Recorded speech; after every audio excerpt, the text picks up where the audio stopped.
함께 주기도문 하겠습니다.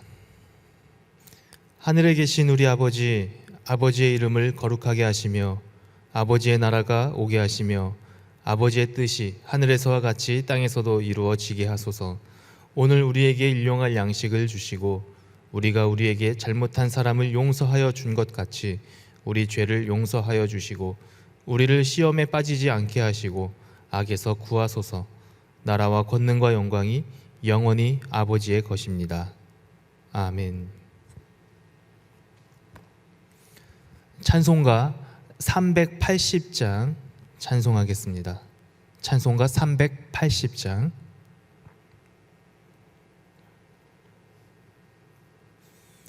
나의 생명 되신 주, 주님 앞에 나아갑니다. 주의 흘린 보혈로 정케 하사 받아주소서. 날마다 주를 찬송하겠네. 주의 사랑 줄로서 나를 굳게 잡아 매소서. 괴로운 세상 지낼 때 나를 인도하여 주소서. 주를 믿고 나가면 나의 길을 잃지 않겠네. 날마다 주를 찬송하겠네. 주의 사랑 줄로서 나를 굳게 잡아 매소서. 세상 살아갈 때에 주를 더욱 사랑합니다. 밝고 빛난 전국에 나의 영혼 들어가겠네. 날마다 주를 찬송하겠네. 주의 사랑 줄로서 나를 굳게 잡아 매소서. 아멘.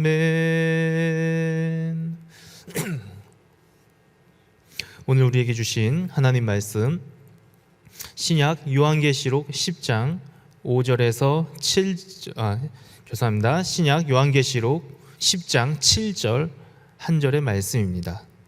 요한계시록 10장 7절의 말씀입니다. 이제 말씀을 제가 봉독하겠습니다. 일곱째 천사가 소리내는 날, 그의 나팔을 불려고 할 때에 하나님이 그의 종 선지자들에게 전하신 복음과 같이 하나님의 그 비밀이 이루어지리라 하더라. 아멘.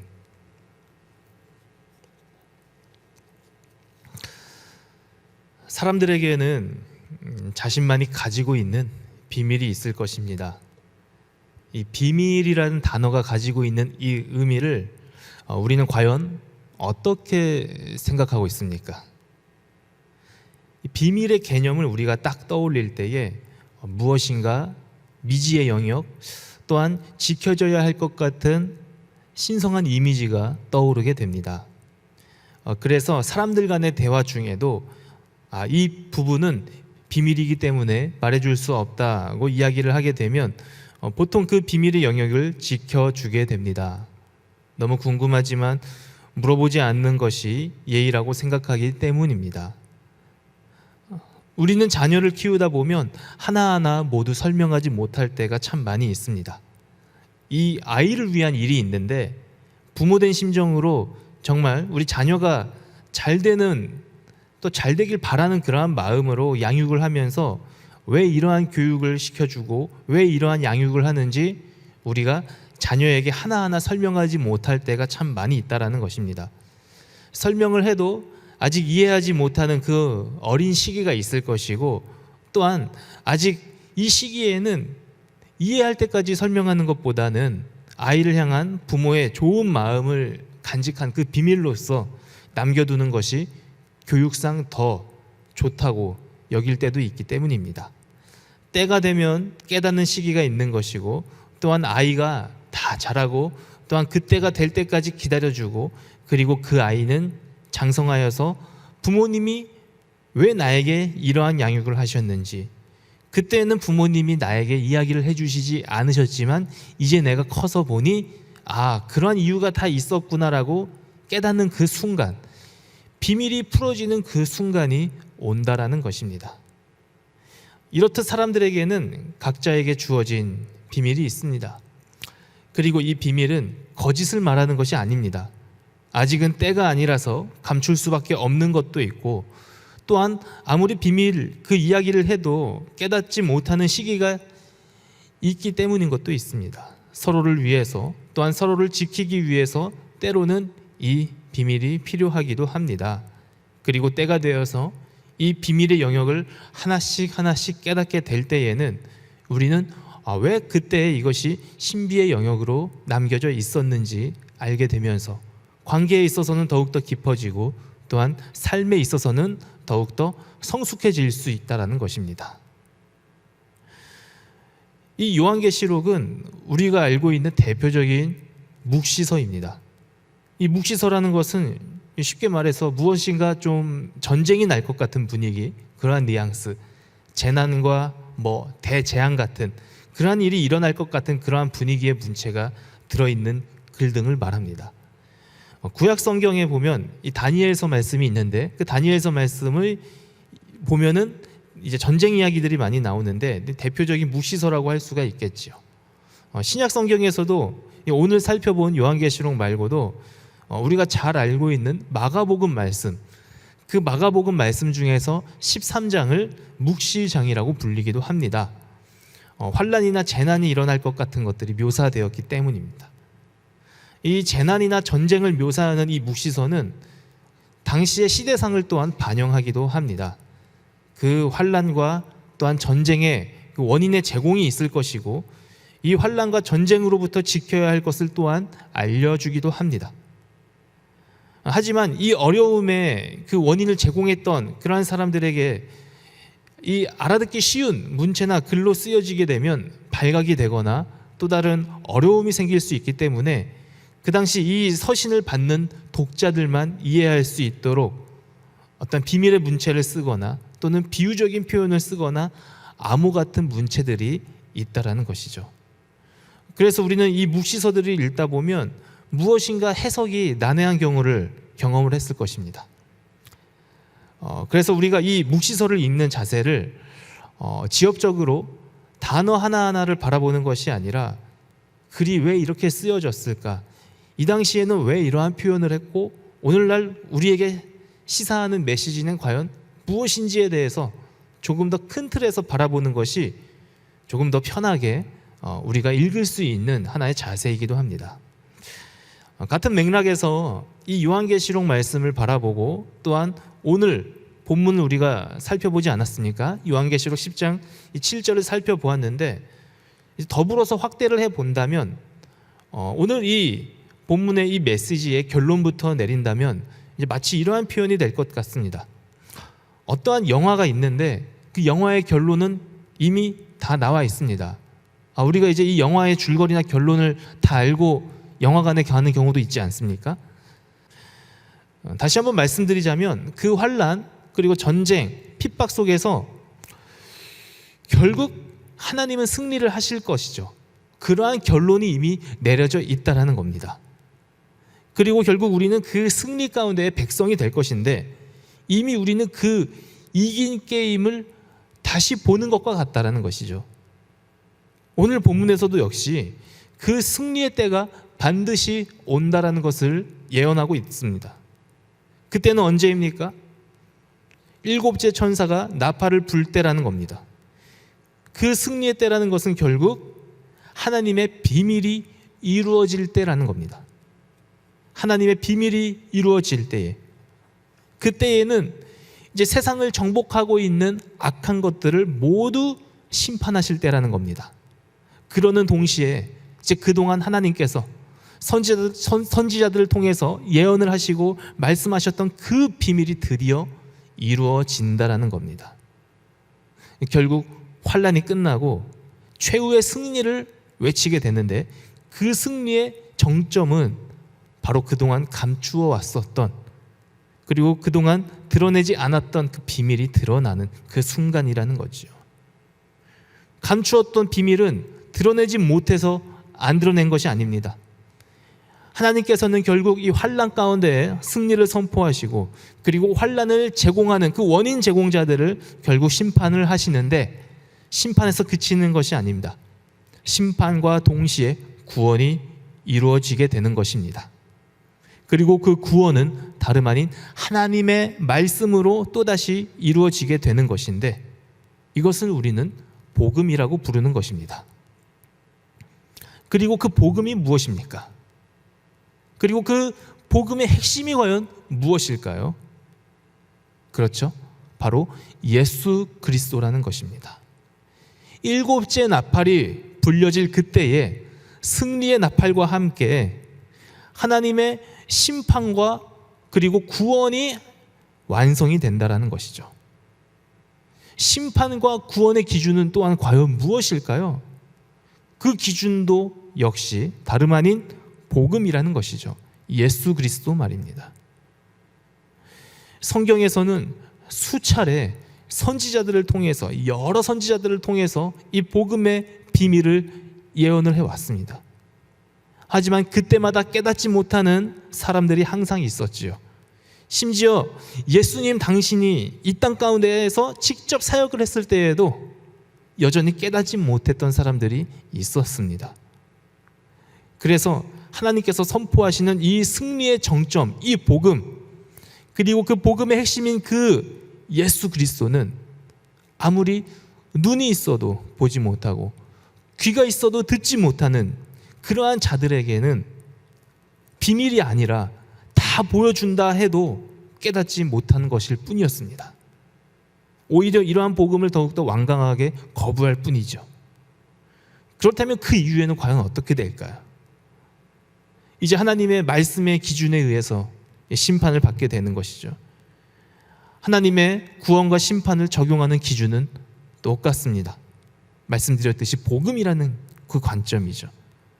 그래서 이 복음이 누군가에게는 구원을 안겨다 주는 것이지만 누군가에는 심판을 받게 하는 또한 기준이 된다는 것이죠. 저와 여러분도 역시 우리가 이제 힘든 상황에 놓여 있게 된다면 그때는 모를 수도 있다는 것이죠. 도대체 이 하나님의 비밀이 무엇일까? 이 끝이 과연 언제 우리에게 찾아오고 그 결과가 과연 무엇인지 말입니다. 하나님의 뜻대로 살아가는 것이 갈수록 힘들게 느껴질 수도 있습니다. 교회에 다닌다는 것이 참으로 힘들거나 또한 사람들의 시선이 따가울 때도 있기 마련입니다. 그런데 제가 지금 말씀드리려고 하는 것은 그렇기 때문에 교회가 더욱더 잘해야 하고 반성할 건 해야 하고 그리스도인으로서의 그 모습에 더욱더 신경 써야 한다, 그러한 반성적인 말씀을 드리려는 것이 아닙니다. 저는 조금 더 원론적으로 말씀을 드리고 싶습니다. 그것은 무엇이냐면 우리가 신앙생활을 하면서 겪게 되는 것, 그것은 우리가 그리스도인으로서 그리고 복음을 따르는 자들이 겪어야 되는, 어쩌면 필연적일 수밖에 없는 그 과정이 분명히 있다라는 것입니다.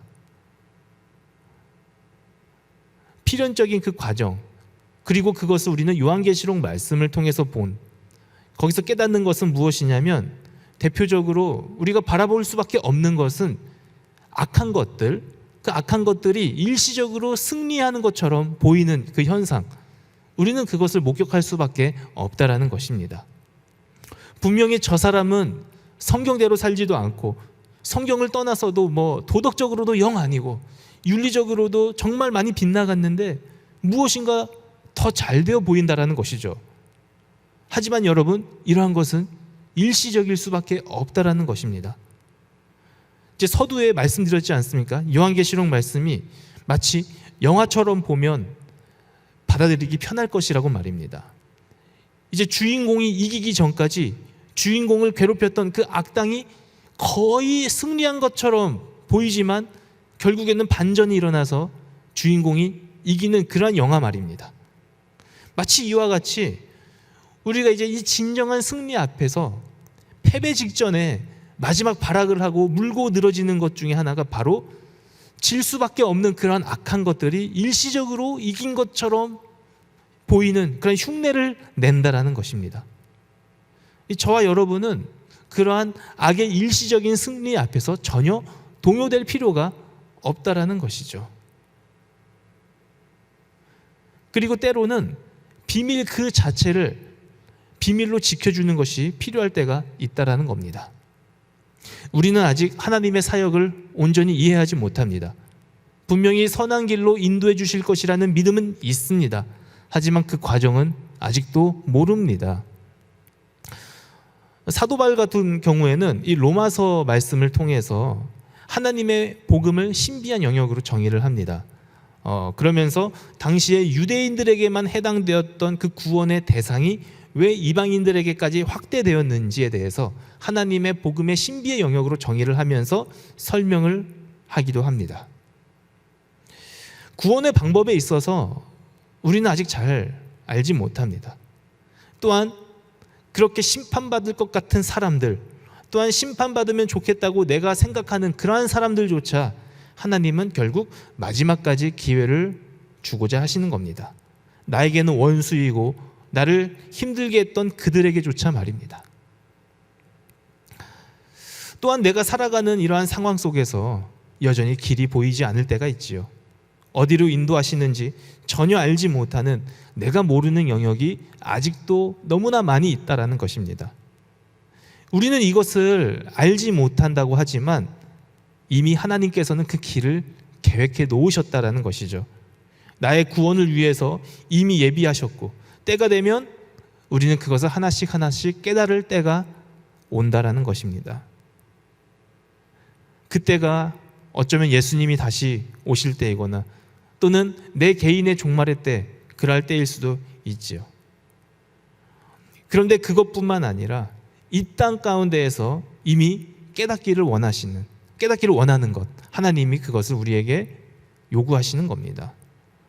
이 땅의 수고와 고난과 고됨과 환난을 비롯한 여러 상황 가운데 놓여 있는 우리가 이제 살아가는 이 상황 속에서 가져야 할 그 자세는 분명히 하나님의 이 복음의 비밀이 나는 알 수는 없지만 분명히 선한 길로 인도하실 것이라는 그 믿음의 확신을 가지고 그것을 지키고 또한 나아가며 살아가야 하는 그러한 자세 말입니다. 그래서 비록 우리는 알지 못하지만 하나님이 이미 다 알고 계시기 때문에 그 알고 계시는 하나님을 붙잡고 믿음으로 나아가는 그 자세, 그 비밀의 영역을 우리는 지켜줄 필요가 있다라는 것이죠.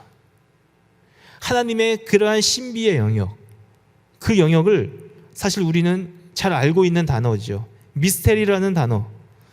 사실 이 단어는 이제 우리 입장에서는 굉장히 미지의 세계 같고 알지 못하고 신비의 영역, 무엇인가 알쏭달쏭한 그러한 이미지로 다가오지 않습니까? 하지만 그것을 하나님은 이미 알고 계신다라는 것이죠. 그래서 나는 모르지만 하나님은 알고 있는 그 미지의 영역, 이것을 미스테리라고 불리죠. 헬라어로도 이것을 미스테리온이라고 불리기도 합니다. 그래서 저와 여러분은 이 땅을 살아가면서 이 비밀을 풀어 헤치기보다는 비밀이 이루어지리라는 그 믿음을 가지고 살아가야 한다는 것이죠. 최소한 그 비밀이 무엇인지 우리는 알고 있습니다. 비밀의 구체적인 내용을 말씀드리는 것이 아니라 비밀이 무엇인지 적어도 아는 사람들이라는 것이죠. 다만 그것이 이루어지는 과정 속에서 우리는 참으로 다양한 경험을 하게 된다는 것이죠. 말씀드렸듯이 미지의 영역으로 우리가 한 걸음씩 한 걸음씩 나아간다는 것이죠. 굉장히 생경한 상황에 놓여 있을 수도 있습니다. 그래서 그것이 우리가 경험해 보지 못했던 여러 영역, 때로는 그것이 나를 힘들게 하기 때문에 이것이 나에게는 고통이나 슬픔이나 고난이나 환난으로 다가오게 된다라는 것이죠. 그리고 그 끝은 분명히 찾아온다라는 것입니다. 일곱째 나팔이 불려지는 그 날은 반드시 온다라는 것이죠. 그런데 그때가 주님이 다시 오시거나 이 땅 가운데서 내가 삶의 종말을 맞이하는 그 순간에만 찾아오는 것이 아니라 지금 이 순간에도 여전히 승리를 선포할 수 있어야 한다는 것입니다. 오늘 이 말씀을 통해서 우리가 이 복음을 대하면서 살아가는 자세를 찾는다면 말씀드렸듯이 그것은 이미 이기고 보는 경기처럼 삶을 살아가라는 그런 메시지가 될 것입니다. 복음은 항상 이 땅 가운데 있을 것입니다. 그리고 그 복음의 기준, 그것은 여전히 불변할 것이죠. 그리고 이제는 복음을 따르는 자들과 그렇지 않은 자들로 또한 나뉘게 된다라는 것이죠. 복음은 이 땅 가운데 있지만 복음을 전해 듣는 사람이 있고 여전히 전해 듣지 않는 사람이 여전히 지금도 있지요. 그리고 심지어 이 복음이 이 땅 가운데 있고 복음을 따르는 자들과 복음을 따르지 않는 자들이 여전히 이 땅 가운데에 섞여서 살아가고 있다라는 것입니다. 복음을 따르지 않는 자들은 여전히 복음을 부인합니다. 심지어 복음을 받아들이는 자들을 핍박을 하기도 합니다. 그래서 이 복음을 따르지 않는 자들에게는 적어도 이 요한계시록 말씀에 의하면 이 복음을 따르지 않는 자들에게 심판이 주어지는 것이 마땅하기는 하지만 그렇지만 하나님께서는 여전히 그들을 기다리고 계신다는 겁니다. 그리고 그들과 함께 섞여 있는 복음을 따르는 사람들, 저와 여러분들이 이제 그 비밀이 무엇인지 온전히 삶으로 보여줄 필요가 있다라는 것입니다. 그리하여서 이 복음이 이루어지는 그 순간은 이제는 더 이상 심판의 순간이 아닌 구원의 역사, 이 복음을 받아들이는 그 영접의 은혜가 모든 사람들에게 임하기를 하나님은 원하십니다. 부디 이제 마지막으로 말씀드리는 것은 우리가 이 신앙생활을 하며 삶을 살아갈 때에 이긴 자의 여유를 가지고 살아가기를 소원합니다. 그렇다고 패자를 정죄하라는 것이 아니라 복음을 따르지 않는 자들을 외면하라는 것이 아니라 모두가 승리자가 될 수 있도록 함께 복음 앞에 나오기를 소원하며 기도로 삶을 살아가며 또한 조금 더 신앙의 여유를 가지고 살아갈 수 있는 우리 부천 동관교회 성도님들이 되시기를 진심으로 소원합니다. 기도하겠습니다. 하나님 감사합니다. 복음이 이루어지리라는 하나님의 예언의 말씀을 저희는 믿고 소원합니다. 구체적인 그 과정은 우리가 알 수는 없지만 비밀이 무엇인지 우리는 알고 있습니다. 나를 향한 구원의 길이요 또한 나를 향한 선한 길임을 저희는 믿습니다. 그리하여서 이 땅 가운데에서 이리저리 알 수 없는 길로 비록 간다 할지라도 그 길은 분명 주님이 인도하시는 길임을 믿고 나아가며 함께 더불어 이 땅 가운데 살아갈 수 있는 우리 모두가 되게 하여 주시옵소서. 예수님 이름으로 기도합니다. 아멘. 이제는 길과 진리와 생명 되신 예수 그리스도의 은혜와 그 아들을 보내신 그 크신 하나님의 사랑과 우리 연약함을 도우시는 성령의 교통하심이 알 수 없는 이 땅 가운데 살아가지만 그 비밀을 풀기보다 비밀의 확신을 가지고 살아가기를 소원하며 한 걸음 한 걸음씩 날마다 정진하며 나아가기를 소원하는 이 예배에 참석하는 모든 성도들 가운데 이제부터 영원토록 함께 하시기를 간절히 축원하옵나이다. 아멘.